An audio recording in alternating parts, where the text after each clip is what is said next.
नमस्कार दोस्तों। जब कोई जीव अंधकार से बाहर आता है, जब ज्ञान की रोशनी स्वयं में प्रकट होती है, तो वो सिर्फ अपने लिए नहीं जगती, वो जगत के लिए जगती है।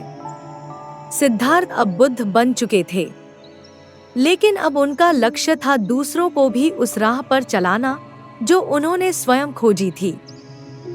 यह थी बुद्ध की करुणा की शुरुआत और धर्मचक्र का प्रथम घूमना। सिद्धार्थ ने बोधगया में 7 सप्ताह मौन रहकर अपने अनुभव को आत्मसात किया। वे जान चुके थे दुख क्या है, उसका कारण क्या है, उसका अंत कैसे होता है और मुक्ति का मार्ग क्या है। पर क्या यह ज्ञान बताने योग्य था? क्या लोग समझ पाएंगे? क्या कोई सुनने को तैयार है?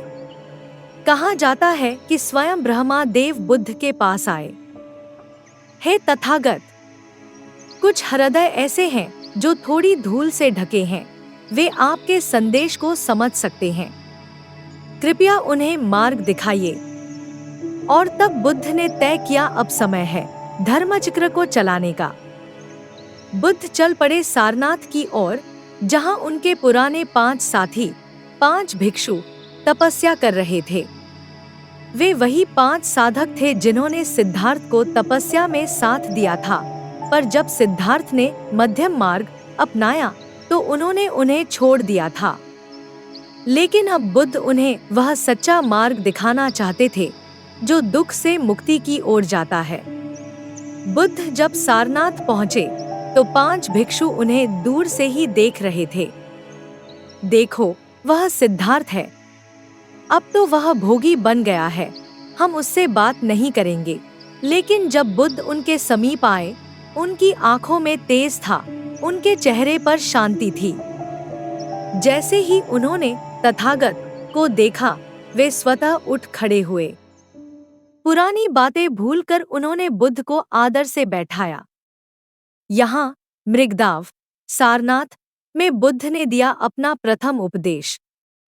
यही क्षण कहलाया धम्मचक्र प्रवर्तन, धर्म के चक्र का घूमना। बुद्ध ने अपने उपदेश की शुरुआत की, भिक्षुओं, 2 अति से बचना चाहिए। एक है इंद्रियों का भोग, जो तुच्छ और अपवित्र है, और दूसरा है आत्मयातना, जो कष्टदायक और व्यर्थ है। मध्यम मार्ग इन्हीं दोनों से दूर है। यही मार्ग है ज्ञान, शांति और निर्वाण का।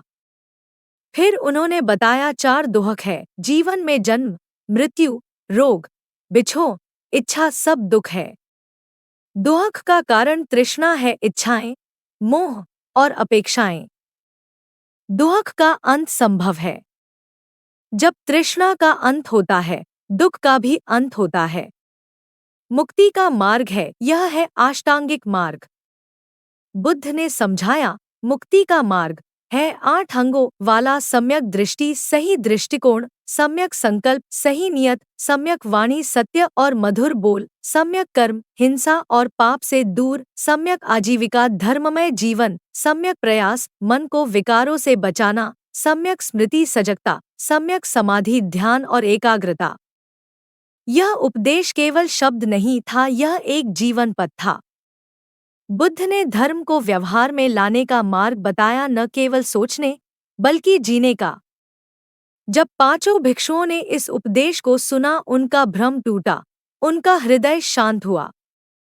वे बुद्ध के पहले शिष्य बने और इसी के साथ बुद्ध ने संघ की स्थापना की। 3 रत्न बने, बुद्ध जागे हुए, धम्म उनका उपदेश, संघ उनका शिष्य समुदाय। बुद्ध ने न कोई ईश्वर बनाया, न कोई चमत्कार दिखाया।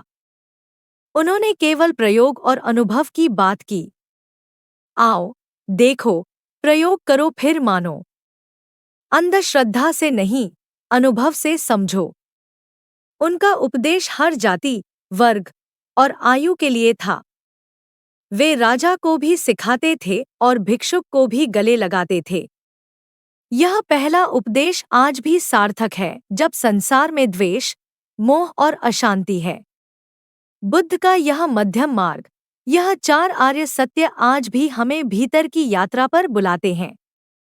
क्या हम भी अपने भीतर के अंधकार को देख सकते हैं?